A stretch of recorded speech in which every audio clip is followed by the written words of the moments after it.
Welcome to Trimble County 4-H April School Clubs. Now this is a little bit different because normally I get to go into the schools once a month and we get to talk about our 4-H projects or whatever we're working on. But now that we're off of school for the COVID-19, we're trying to do things a little different. So I want to continue our 4-H education school clubs for April today. We're going to continue our science, natural resources curriculum, and we've been talking about natural resources for the last couple times. So we're going to continue on today with today's title is The Life of a Seed. So we're going to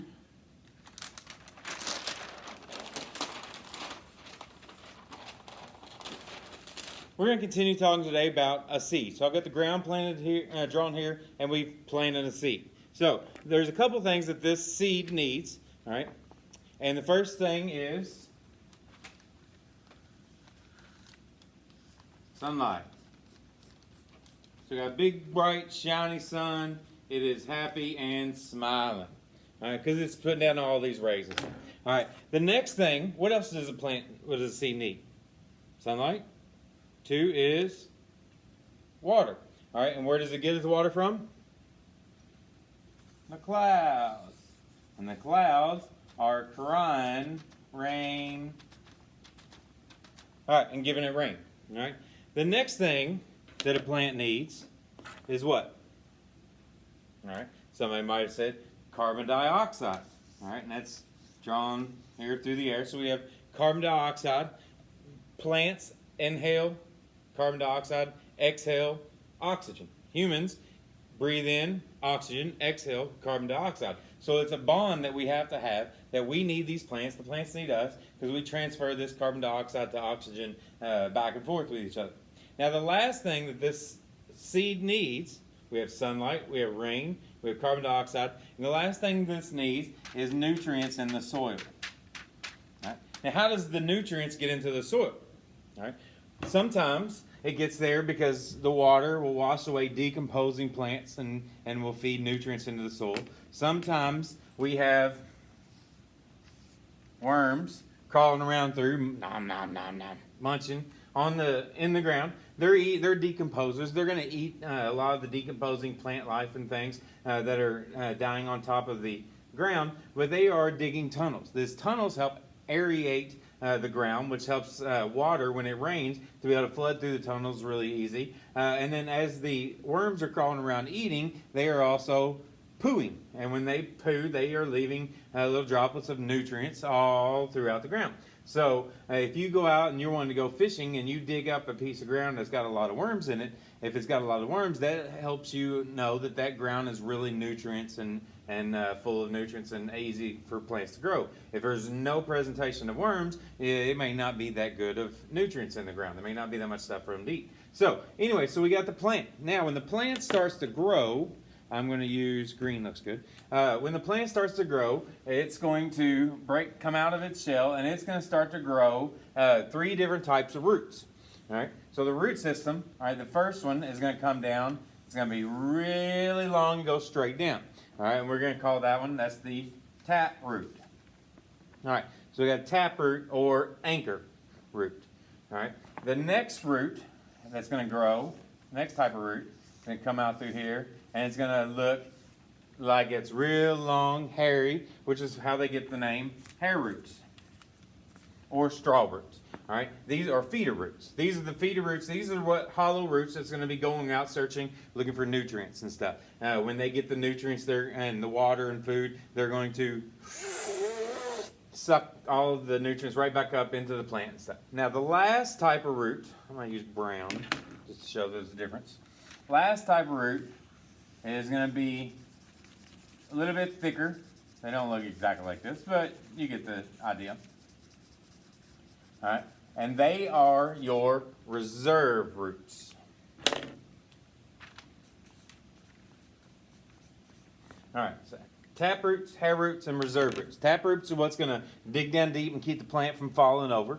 All right, hair roots is your feeder roots, which is how the plant's going to get its nutrients. And then the reserve roots are what is going to be used for throughout. Right now in the springtime, we're getting lots and lots of rain. The plants have as much water as they need. But in the summertime, as the water starts to go away, then the plants still have to have water to drink. So they're going to have reserve roots that they're going to need to keep, so that way they can actually survive through the droughts. After the roots start to form, then the plant's going to come up. It's going to get its flowers. And become a nice little pretty flower. All right, so that's our life cycle of a plant. The plant's we're going to plant it, it's going to grow its roots, it's going to start to grow. It has to have sunlight, it has to have rain, it has to have carbon dioxide, and it has to have good nutrients in the soil. Now, when you put all of this together, what do we call that? Hopefully some of you have said it.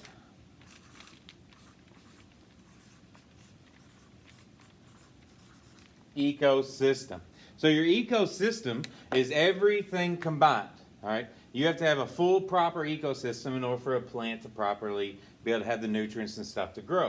It has to have nutrients in the soil. It has to have carbon dioxide. You can take a plant that is native to Kentucky. You can go out into Arizona and plant it in the desert where it's not as nutrient-rich soil, and the plant's not going to live because it doesn't have the nutrient-rich soil that we need in order for this plant to grow.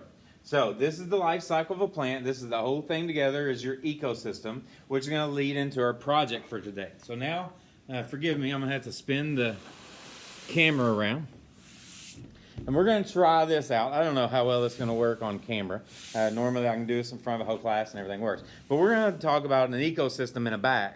So we're going to be building an ecosystem bag.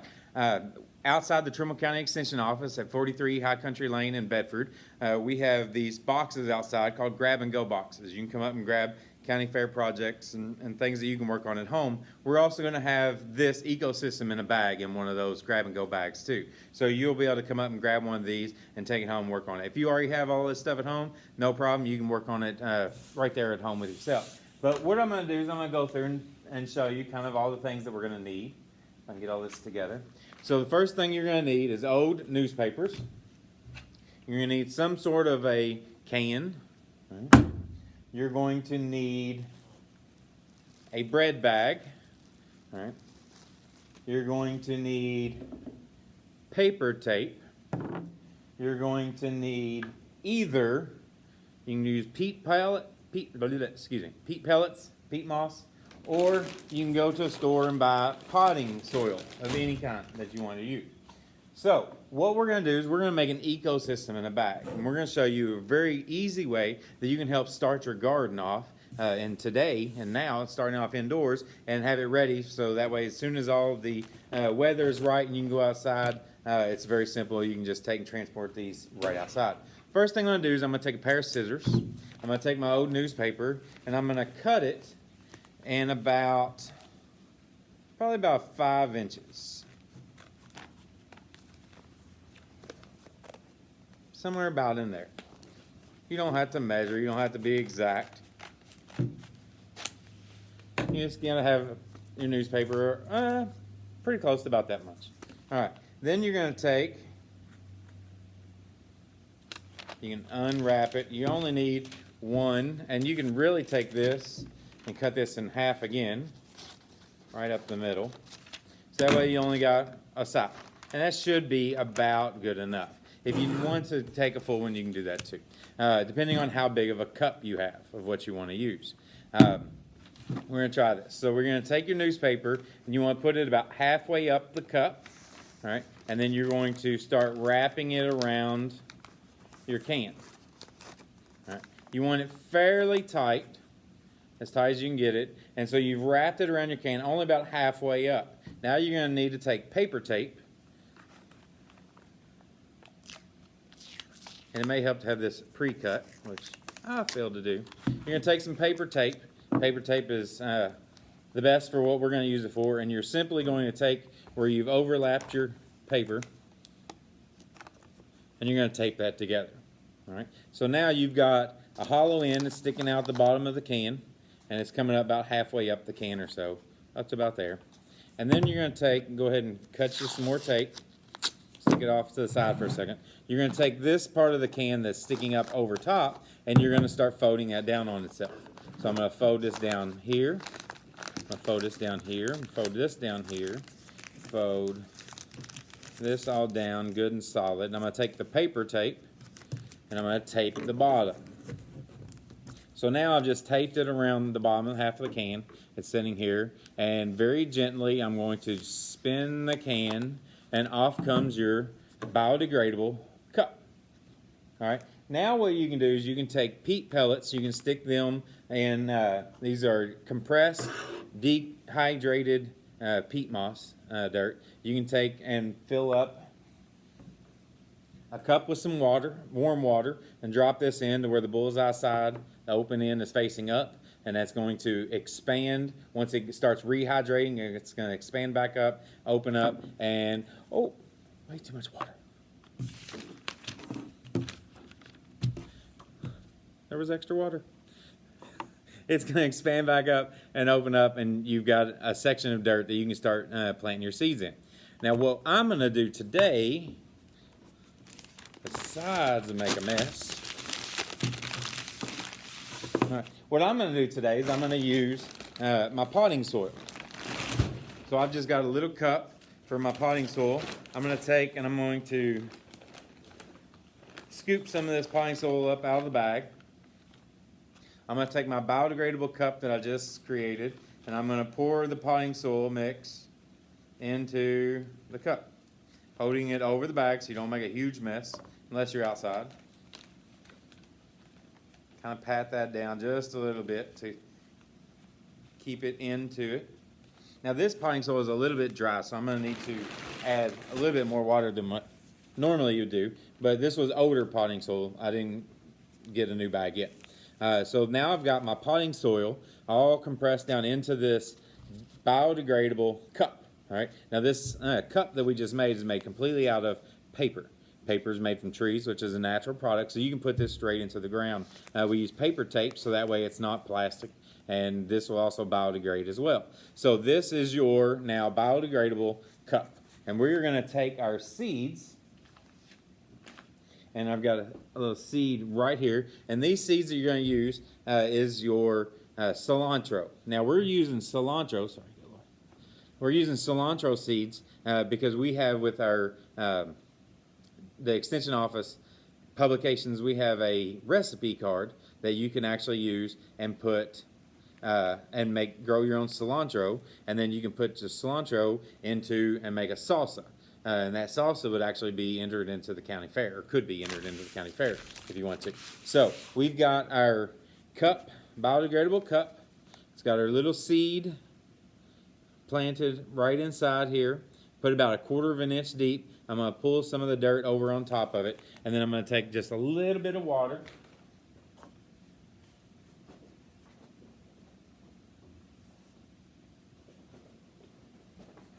Sorry about that. Take just a little bit of water, and I'm going to pour it into my potting soil. And you don't need a lot, especially if you use brand new potting soil. You want to just keep it moist. All right. Now you really want to make sure that you don't float your seed. Floating your seed means if you put too much water, some of the seeds will actually float to the top, and you can actually raise it up. And they're supposed to be underground a little bit, so you don't want to actually float them. So you don't want too much water. All right, so now that you've got your biodegradable seed pot, all right, your planting soil in the middle, you got your seed planted. Now you're going to take your bread bag. You can take your bread bag and you want to kind of roll it down like you're rolling down your sleeve. All right, and if you take 2 fingers and kind of pull them apart into like a square, or just use 2 hands, you can kind of pull them apart and make a square, and it will actually sit pretty well straight up on the ground, on the table. Leave a little opening for yourself. Then you're going to take your plant that you've got, you're going to put it down into the bag, right? And then you're going to roll the bag back up. Unroll the bag. So now, if I can raise it up, you've got your, everything is here in the plant, in the bag. Then, just like if you was going to blow up a grocery bag, you're going to make a little hole in the middle, and you want to inflate your bag until it's just tight, and then capture as much as you can and spin this around very gently, holding onto your cup so that way it does not tip over and all spill out inside your bag. And then what you're going to do is you're going to take a bread tie, and I've lost my bread tie. So you're going to take a bread tie and you're going to tie it around the top of this bag. All right. If you want to, if you accidentally lose your bread tie, you can take a little bit of tape and just kind of tape around just to kind of keep all this closed. So now we have our ecosystem in a bag, all right, because we have added nutrient-rich soil, we have added water, we have added carbon dioxide by blowing into the bag. So the only thing we don't have ecosystem-wise in this bag is the sunlight. That's the only thing we can't put into the bag. So what we're going to do is we're going to take this ecosystem in a bag, your plant, your plants, and you're going to put this into a windowsill. You're going to take this and put it in a south or western facing windowsill. We put it to the south or west because here in the northern hemisphere the sun travels along the equator, which is to our south. So on the south side of the house you're actually going to get more daylight throughout the day than if you just put on the east or the west only. But depending on whichever window gets the most amount of sun. You're going to put this in a south or west facing window and you're going to leave it. All right. You won't have to add new water because this water is actually, the heat from the sun is going to heat up the inside of the bag. The water is going to kind of evaporate to the top of the bag. It will then build up condensation, create a little rainstorm in the bag. It will rain back down. Because this is a paper cup, you will actually absorb back into the cup. It will come back up into the roots and it will continue to cycle on. Now if your dirt turns completely brown, kind of like what it looks like when you start with a peat pot, if it gets that brown again, then yes, you need to add a little bit more water. But if you got it tied off really good and you got a decent amount of water on the inside, it should be okay. So you're going to put this in the windowsill up until the point to where it gets to be about 3 or 4 inches tall. You can open the bag up and put more water in or blow it back up if it starts to deflate. But you're going to just have this in a windowsill and just kind of watch it. After about 4 to 5, 6 days, you should start to see a plant start to grow up, emerge out of the dirt. You're going to continue to water it until it gets to be about 4 to 6 inches tall, and then you can take the bag out. You can actually transplant this whole thing out into to your garden or another plant or pot or something. Don't put the plastic into the ground, but you can open plastic up, and the whole newspaper and everything, as long as you use paper tape, is completely biodegradable, and you put it right into your dirt. So just make sure that you know where you're putting it. Make sure your parents or someone that you live with, especially your gardener at home or your lawnmower at home, make sure they go out with you and see where you're going to plant it. Because what you don't want to do is plant it into the dirt somewhere and it start to grow up and somebody comes to mow your yard and takes away your plant because they don't know it's planted there. So go ahead and do all this. Then you can actually, once this starts to grow, you're going to actually, give me just 1 minute.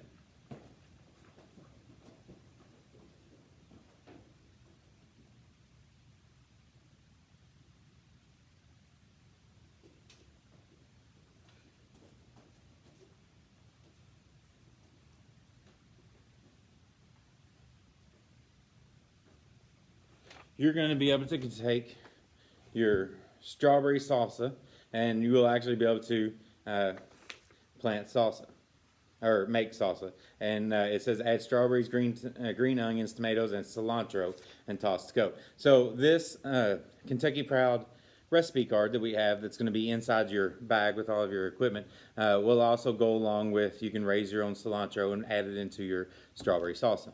So, all right. That's our Trimble County 4-H program for today. Thank you all for joining in, and we look forward to meeting back in the classroom with you as soon as we can. And stay tuned to Trimble County Extension Service Facebook page for all kinds of news and updates and links and videos and things to show just how we're continuing on our 4-H projects here in Trimble County at home. So thank you all very much. We'll see you all later.